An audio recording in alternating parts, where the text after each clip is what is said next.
Magandang buhay! Now, let's discuss about geometric sequence.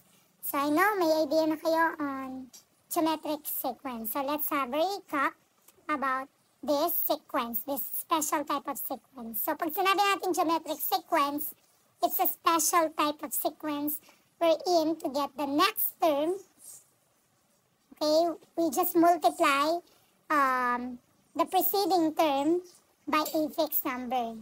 And we call that fixed number as the common ratio for the geometric sequence, okay? So example, we have here 2, 4, 8, 16. So to get the next term after 16, ang gagawin lang natin is to know the common ratio. So this is the preceding term and this is the succeeding term. So para makuha lang natin common ratio, yan, mag-isip ka lang ng number muna. Okay, by guessing. So, ano yung multiply ko sa 2 to get 4? Actually, 2 din. Then, check natin, i-verify natin, let's verify if times 2 din siya to get the next term. So, times 2 dyan, 4 times 2, that's 8. Times 2, that's 16. Right? So, you can also solve for the common ratio. And what if the given sequence is in the form of fraction? So, para makuha nyo yun, is apply lang natin yung formula ng common ratio. R is equal to the succeeding term. Let's say, ang gagamitin natin is a sub 1 and a sub 2. So, the succeeding term there is a sub 2 over a sub 1. So, ang a sub 2 natin is 4 over a sub 1 is 2. So, tignan natin, check natin if 4 is pwede ma-divide ng 2. So, 4 divided by 2, the answer there is 2. So, tama na. Ang ating common ratio is 2. So, yung common ratio na yun, yun yung i-multiply natin dun sa mga preceding term to get the next term. So, 16 times 2, that is 32. So, the fifth term is 32. Okay, that is geometric sequence. And now, let's proceed dun sa ating formula. Eh, what if kung ang hinahanap natin is the 100th term or the 50th term? So, ngayon, pwede na natin gamitin yung mismong formula ng geometric. And the formula for the nth term of a geometric sequence is we have a sub n.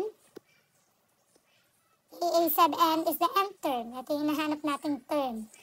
Is equal to a sub 1, which is the first term. And r is the common ratio raised to n. And is the number of terms. Then subtract 1. Okay, so we have a sub n is equal to a sub 1 multiply to the quantity of r raised to n minus 1. Okay, so yan yung ating formula for the geometric sequence. Now let's have example number 1. So we're going to write the formula for the nth term of the given geometric sequence. So na-mention na dito yung klase ng sequence. Okay. So, syempre, ang gagamitin natin formula is for the geometric sequence. So, understand the problem first. Tingnan nyo muna kung anong pinapahanap. So, ang pinapahanap lang dyan, yung pinapasulat lang is the formula. Okay? So, given the sequence. So, write the formula for the nth term. So, sulat ko muna yung formula natin. So, the formula is a sub n is equal to a sub 1 multiply to the quantity of r raised to n minus 1. Okay, so, in this formula, malalaman mo kung ano yung mga kailangan mo. Yun yung parang magiging guide ninyo. So, hinahanap natin is the nth term. No? Yung isusulat lang natin yung formula. So, kailangan lang natin dyan is a sub 1. So, given na yung a sub 1 natin, a sub 1 ay yung 8. Siyempre, ito yung a sub 2. So, kailangan lang natin is yung 8. A sub 1 yan. Then, r. So, ang r natin is not directly given. So, we need to solve for the common ratio. So, kailangan natin solve ang common ratio. Solve r. So, r is equal to, so, pipili kayo ng gagamitin yung terms, consecutive terms. So, syempre, ang pipiliin ko sa mga given na to, yung 8 to 1 half 1 over 8 and 1 over 32. is yung whole number para mas mabilis masolve yung R. Okay, so let's use a sub 2 and a sub 1. So a sub 2 natin is 2, then a sub 1 natin is 8. So pinili ko yan kasi whole number.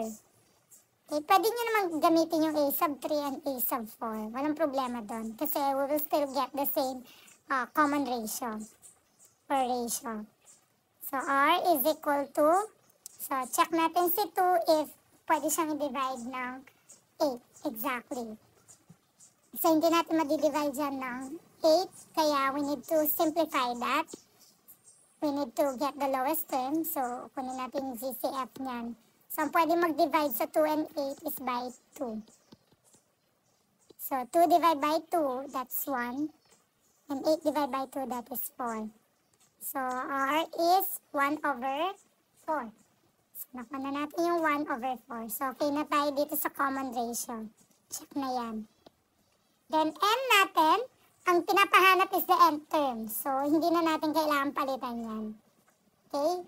So hindi na rin natin kailangan palitan yung a sub n. Kasi wala namang given na last. I mean, pinapahanap is the nth term. So ngayon, sulat na natin yung formula. So formula for the nth term. Formula lang naman. So we have a sub n is equal to a sub 1. A sub 1 natin is 8. So balikan lang natin yung 8. Multiply r, which is 1 over 4, raised to n minus 1. Hindi natin papalitan yung a sub n kasi pinapahanap nga is the nth term. So ang n natin is n lang. Okay? So ito na yung formula natin. So this is now our answer for number 1. Okay? So now let's proceed on number 2.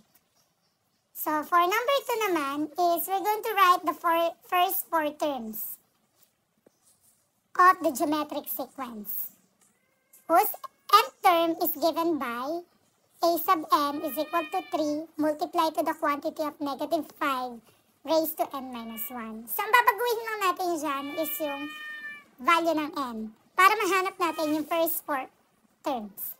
So, move ko lang tong set work nyo, the copy of your set work, para ma-solve natin yan. Okay, so given na yung formula, papalitan na lang natin yung value ng n to get the first 4 terms. So, ang kailangan lang natin is the first 4 terms. So, understand the problem muna, ha? Bago mag-solve. So, let's have the solving.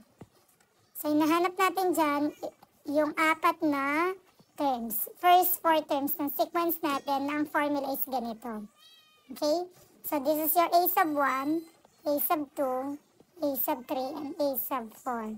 So, ibig sabihin yan, yung n natin mapapalitan. Depende sa hinahanap nating term. Okay, so let's have now, let's solve for the first term. Solve a sub 1. So, since a sub 1 ang hinahanap natin, yung n natin yan is magiging 1. Kasi nga a sub 1. Tama? So we have the formula is a sub n is equal to 3 times negative 5 raised to n minus 1. That's the formula. That's the given formula. So substitute lang natin yung kailangan nating palitan dyan. So we have a, ang n natin is 1 equals 3 multiplied by negative 5 raised to n natin is 1 minus 1. Yan. A sub 1 is equal to 3 multiplied by the quantity negative 5 raised to, so syempre, simplify muna natin ito, yung exponent. So 1 minus 1 is 0. Okay? So ngayon, kapag 0 ang nakuha nating exponent, may rule tayo doon, ng law of exponent. So if 0 ang exponent, note ha, when the base is raised to 0, ang magiging sagot lang natin is always equal to 1. Basta ang A natin must not be equal to 0, no? That's the condition, ha? Dapat ang base mo is not equal to 0. So that means, ito niyan, dito muna ang ating concern. Ito muna yung i-work out natin.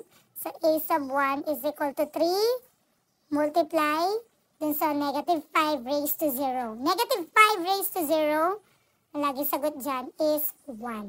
So magiging 1 yan. Okay, so A sub 1 is equal to 3 times 1. That will give us 3. So ito na yung term natin sa A sub 1. So the answer here is 3. Next, let's solve for A sub 2. So letter B, dito ko na lang sulat. Solve A sub 2. So ang n natin yan dito is 2. Formula is A sub n is equal to 3 multiplied by negative 5 raised to n minus 1. So substitute the value of n. A sub 2 is equal to 3 multiplied by negative 5 raised to n is 2 minus 1. So, i-work out muna natin yung exponent. So, A sub 2 is equal to 3 multiplied by negative 5. 2 minus 1 is 1. So, syempre, dahil 1 ang ating exponent, automatic, that's negative 5. So, A sub 2 magiging 3 times negative 5. 1 na yun eh. So, ibig sabihin nun, isang negative 5 lang. So, ngayon, A sub 2 natin, solve na natin, we have 3 times negative 5. Pwede na natin i-multiply ito. So, we have negative 15. So, this is now our A sub 2. So, A sub 2 natin is negative 15. So, as you can see, positive negative yung nakukuha natin. So, sa tingin nyo, ano kaya ang sign ng A sub 3? Check natin. So, we have solve A sub 3. Ang n natin dito is 3. So, formula natin is A sub n is equal to 3 times negative 5 raised to n minus 1. So, ang n natin is 3. So, A sub 3 is equal to 3 multiplied by negative 5 raised to n is 3 minus 1. And A sub 3 is equal to 3 times negative 5. I-work out pa rin natin yung exponent. So, yung mga kailangan i-minus nyo muna o i-add. 3 minus 1 is 2. Okay? Exponential muna bago natin i-multiply yung 3 to sa negative 5. Okay? So, A sub 3 is equal to 3 times, ayan, negative 5, ibig sabihin na multiply it by itself. So, negative 5 times negative 5, that will give us positive 25. A sub 3 natin is 3 times 25. We can now multiply si 25 kay 3. Kasi na-work out na natin yung exponent. So, we have tatlong 25. That will give us 75. So, A sub 3 natin 75. Yan. Okay, now let's solve A sub 4, yung last. Move lang natin to. So, A sub 4.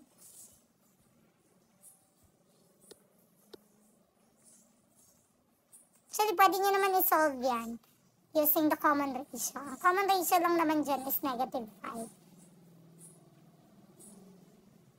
Pwede nyo naman i-multiply. Mamaya pakita natin.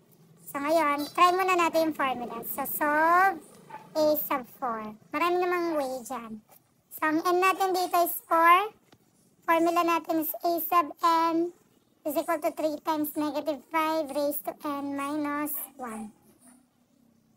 So, substitute the value of n. A sub 4 is equal to 3 multiplied by negative 5 raised to 4 minus 1. Work out muna natin to. So, we have 3 times negative 5 4 minus 1 is 3. So, a sub 4 natin is 3 times negative 5. Hindi mo na i-multiply si 3 by negative 5. Work out muna itong exponent. Kasi yung PEMDAS rule natin, na. So, a sub 4 is equal to 3. So, ibig sabihin, no, multiply lang natin to sa negative 5 ng 3 times. Negative 5 times negative 5 times negative 5. Negative times negative. Wait lang. Dito ko pala isusulat yung sagot. Ito muna. Yan. Negative times negative. Positive. Times negative.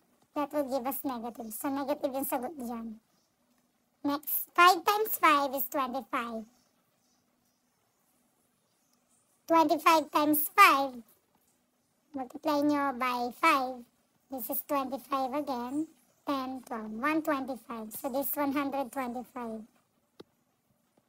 Okay? So, ngayon, pwede na natin multiply si 3 ng negative 125. So, multiply lang natin ng, erase na natin to. So, 125 times 3. So, 15. 5 times 3 is 15. 3 times 2 is 6. Plus 1, 7. 3 times 1 is 3. So, positive times negative, the answer here is negative. So, negative 375. So, a sub 4 is negative 375. Okay? So, the common ratio here is negative 5. So, pwede nyo naman i-multiply yan. Actually, makikita nyo na yung common ratio. Ito na yung common ratio. Okay, without using the formula, pwede mo masolve yan. Basta alam mo yung common ratio. Kailangan mo lang masolve muna dyan is the first term. So, once na nakuha mo yung first term, pwede ka na mag-multiply ng common ratio, which is negative 5. Ayan o. Times mo ng negative 5. Dito times ulit ng negative 5. Tama? So, kung try natin na negative 15 times negative 5. So, magiging positive yan. 5 times 5 is 25. 5 times 1 is 5 plus 2, 75. So, this is positive 75. Diba? Try naman natin. So, syempre may alternate na sign. So, understood negative ang magiging answer natin sa A sub 4. Edi 75. Multiply by 5.